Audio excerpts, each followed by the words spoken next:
Hey guys, welcome back. It's been a minute. Uh, it wasn't a self-imposed hiatus or exile. It was just taking care of business.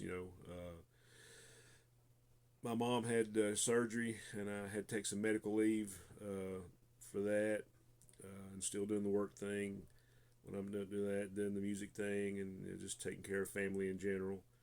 And then she's doing well. And on the note of mothers, I know a lot of you have already heard our buddy Higgy Pop had a big loss in his family.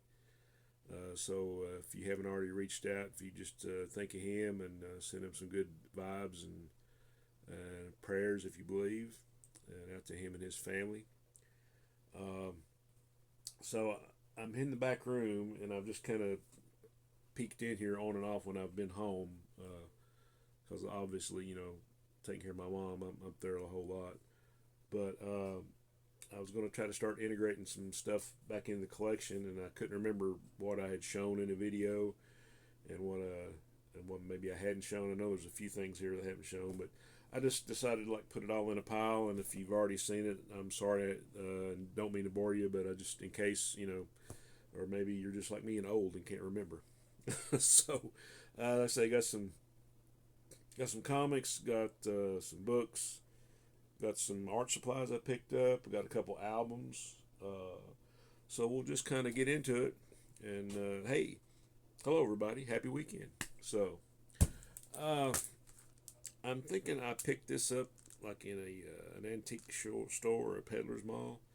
But I always loved this publication, and so it was like a buck 50, I think. So this is Amazing Heroes 141 from 1988. This is spotlighting female creators. So very cool book. And I think a lot of these were found like in a $2 box. Some of them might have been ordered online. I know these first six I found in a $2 box at my LCS. So we'll just kind of show those. Some pretty good stuff here. I got some decent looking copies of some early Tomb of Dracula. Here's number 22. Whoop. Fighting against Gorna, Lord of the Living Lightning. Roy Thomas and Gene Colan goodness there. Take that for $2. Tomb of Dracula number 34. A Full Moon Thriller.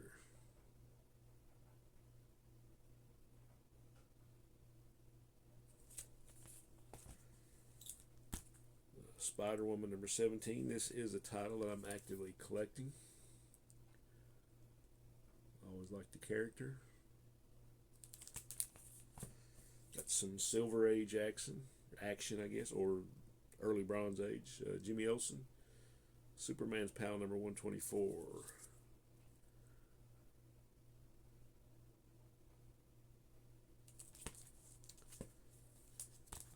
I found a Wonder Woman issue that I did not have. Now I've got the Whitman variant of this, but I didn't have the regular edition. So this is Wonder Woman 254 versus the Angleman. I think this is an Andrew and Giordano cover. These Wonder Woman Bronze Age are really getting kind of steep in price, so anything you can find in a bargain box is always worth it. Did not have it. And an issue of Superman Family I did not have. There's number 187. This is very cool because it's got a couple stories that are kind of connected with the Earth 1 and Earth 2 Superman, if I may use that term now, with the way everything's been retconned and multiple multiverses and all that good stuff. So great cover though. I think that's Garcia Lopez, if I'm not mistaken. And this is stuff I don't know if it's stuff from online, $2 boxes, $1 boxes, whatever, but we'll just show it. Howard the Duck number 10.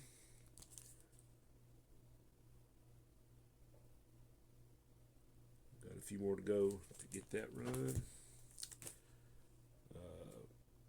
Power Man and Iron Fist number 50. This is the first team up and the first to show this title. Oh yeah, and this is a Mark Jewelers insert also. So a couple of reasons. Happy to have this one. I think it's might have maybe only one or two of the Jewelers inserts. I'm sure I pulled this one out when I was showing my Black Goliath run. So, but this is Luke Cage Power Man 24, first appearance, Black Goliath. And Luke Cage Hero for Hire number 12, fighting Chemistro, a name that I'm sure we all remember. And this is an old Atlas comic from the 50s. I don't know what the title is. I might have shown this before and somebody might have told me what issue it was. I'm pretty sure. And I'm sorry, I can't remember who it was. Here's the first story. And the man with the net. It's coverless. So some pretty good stories in this. And we got a king size Sergeant Fury special number 7. Square bound beauty. Sergeant Fury 100 with a great picture frame cover by Gil Kane and John Romita. Two Gun Kid 115. I'm sure this is a reprint, but good stuff nonetheless. Rawhide Kid 100. So we got Two Gun. What is this? Sergeant Fury 100 and Rawhide Kid 100. Very cool. This is Larry Lieber cover, another picture frame cover that I marked off the list. And here's an old Atlas comic, or Marvel, whatever, with a Jack Kirby cover, Gunsmoke Western number 73. Happy to find that in the bargain box, I do believe. John Carter, Warlord of Mars number 2, annual. Looks like a Ernie Chan cover. Another square bound beauty. And John Carter annual number 3. I think Alan Weiss did this cover. Yeah, these are all from the $2 box, I'm pretty sure. This is Giant Size Conan number 4. It's a little bit rougher shape, but didn't have this one. And I'll always pick up a square bound book.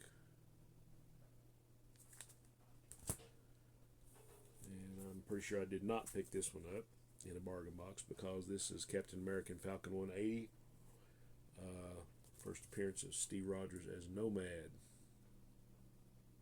So kind of a bronze key, I guess, or I guess it is a key. Okay, supervillain team up. Dr. Doom and Submariner fighting the Shroud, one of my favorite B-list characters, or B-list heroes.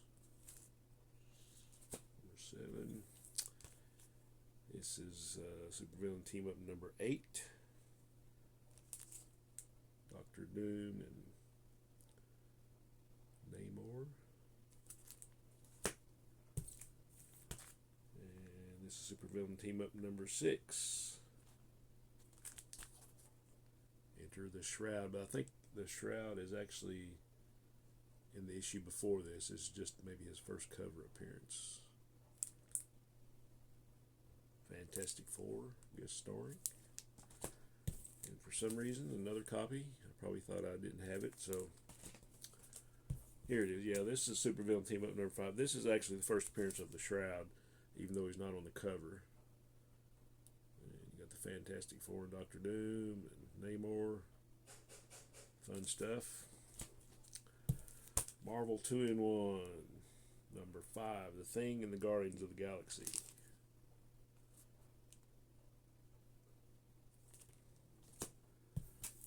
Marvel 2-in-1 15, Thing and Morbius. The Return of the Living Eraser. What would it be like to be erased?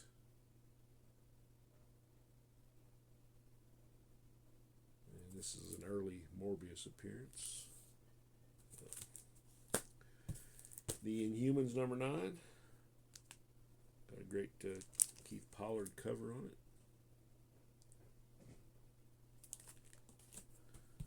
Rom Spice Knight, yeah. Rom Space Knight #12.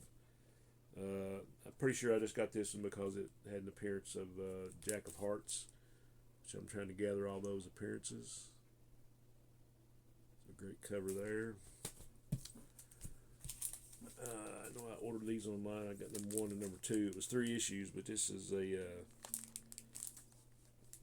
Fabian Nicieza, or how you spell his name, or pronounce his name, and Steve Rude on the art.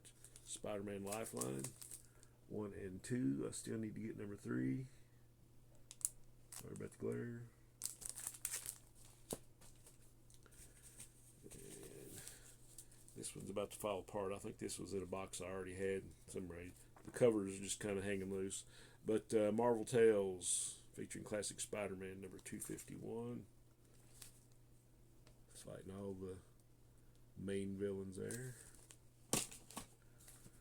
Marvel Tales 263. I think this is a Sam Keith cover. Kind of looks like it. Spider-Man Hulk, The Origin of Wood God. Another classic B and C list character. Marvel Superheroes #89 with great reprint with art by Herb Trimpe.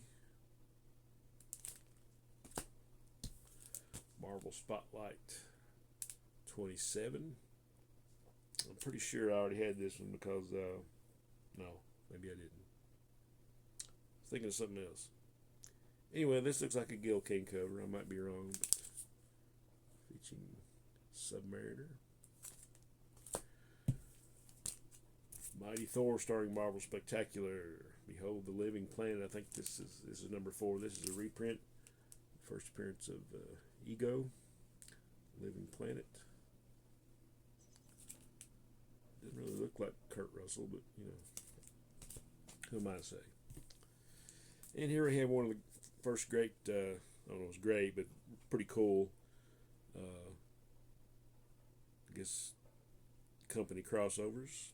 Marvel Superhero Contest of Champions #1. I think I picked these up about 6 or 7 months ago. I never had it, and I'd always wanted it. Here's #2. It's John Romita Jr. cover. And last issue #3. Ed Hannigan and Al Milgrom on the cover.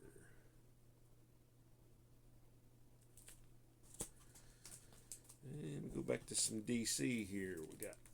I'm pretty sure I found these in an antique mall and or the bargain boxes. We got a 48-page giant for 25 cents. This is Lois Lane, #117.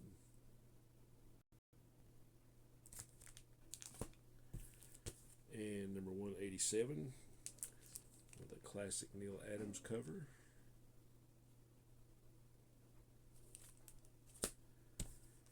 And we have 80-page giant, #39, also known as Lois Lane, #77.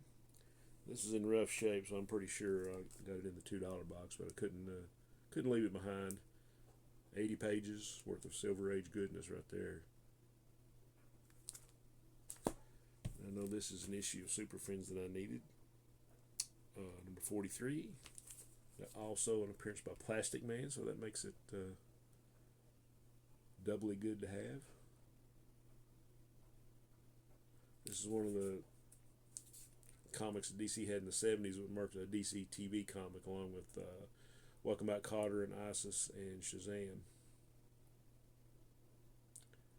Which I've got all Isis and Shazam. I need 1 issue of Welcome Back Kotter, #8. And I probably need just maybe 5 or 10 issues of Super Friends. Another great Neal Adams cover, Action Comics 367. With Superman and Supergirl. Somebody's always trapped under a dome or in a tube or out in space. Always. Here we have some old classic Silver Age, World's Finest, number 151. Extra, Congarella.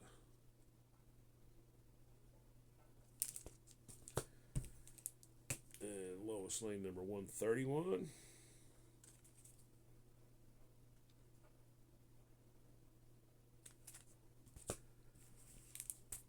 And last of the comics, Lois Lane 126. So, like I say, not sure which of these I had showed and which ones I hadn't, but it's probably been so long, I don't know. At least I can't remember. Okay, this is a book. I'm not sure that I showed this or not, but I got this. I pre-ordered this from tomorrows.com, and as soon as I seen it was solicited, I had to go ahead and pre-order it. We got this maybe a couple of months ago. Jim Aparo, Brave and Bold Artist, about the life and career of one of mine, and I'm sure a lot of yours. Favorite Batman artists. Covers his got a lot of great art inside of it. Some Nightshade artwork. There's him and his wife and his daughter, I think. Not very many pictures of Jim Aparo. Talks about his start at Charlton with Miss Bikini Love. Just a lot of good stuff. He did a little bit of everything for Charlton. Did some romance, some sci-fi, the Phantom. There we go. There's some Phantom artwork. And of course, you got all the stuff he did for DC, Aquaman, Phantom Stranger, of course, Batman and Brave and Bold. Even drew himself into a story there. I don't know, that's over here, sorry. Anyway, just a great book for Jim Aparo fans or fans of comic art. Really nice book to have. And I had a gig I had to go to a couple of weeks. It might have been last week. I had to go on a Friday after work, so I had some time to kill, and I didn't have time to come back home, so I went to a Michael's in Frankfort, Kentucky. And they had some sales, and I became a rewards member and all this, and I'm just going to get some, just a few things to sketch with, which I've got tons of stuff to sketch with, but I'm not sure which markers are still good, or the colored pencils are like, ground down to almost nothing. But anyway, I think these were like buy one and get the other one 50% off. So they got got a drawing set here with all kinds of pencils, the H and B series, and pencil sharpeners and erasers, and then you got some watercolor colored pencils. I think these were like $8 or $9, and then the next one was like half price for that. So pretty cool. Got 24 pieces in there. And I'd always wanted to try some Copic markers. Of course, they're real expensive. Anybody that knows about these, I think I saw a couple sets and they're like $180 to like $250. But these are just, I think they're like $7 or $8 a piece, and they have a like a wedge end on one end, and this is all black India ink, and then they had a fine point or like a brush on the other one. So I've tried these out. They're really, really nice. So there's a reason they cost a few pennies more. And I think this is one of the little sketchbooks are on sale. I think there's like for $4 or $5, but got 110 sheets, so all kinds of good sketching stuff there. And last thing I got, I'm a big fan of the Cow Seals. For those of you that don't know, and I know most of you probably do, they were the inspiration for the Partridge Family. They had a lot of great songs, like The Rain in the Park and other things, Hair, Indian Lake, We Can Fly, just a lot of stuff. Of course, I'm always hunting down like old Cow Cell albums, and there was a couple that you couldn't find. One had been out of print for a long time. I think they came out in '98. And the only reason I knew about that was from the Cowsills Family Band documentary, which was great.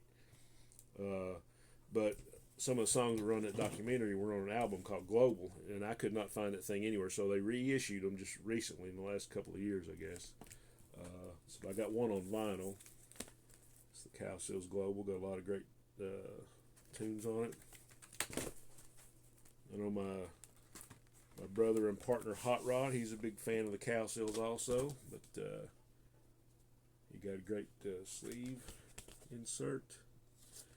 And you had four of the Cowsills on this album, and another guy playing the bass.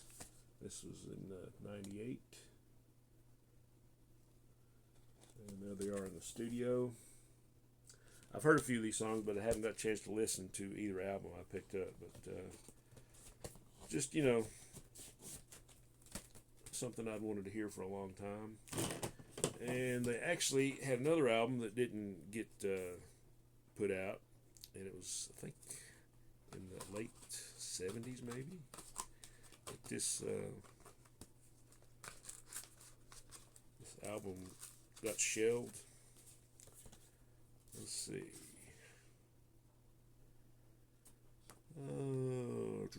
It's 1978, and the album was called "Cocaine Drain" by the Cowsills.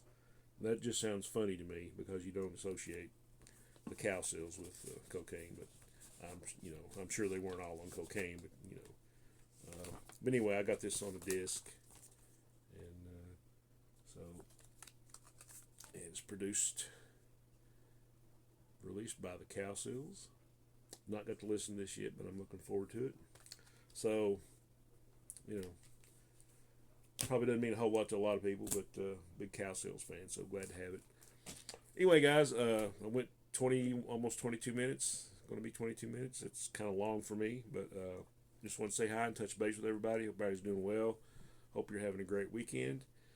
And hey, I missed this, and I hope to try to make it more regular in the coming future. Now that my mom is recovering pretty well, I'm still busy with the music, but I have worked it out where I have got at least one weekend off a month. So there is that. All right, guys, this has been great, and as always, onward and upward.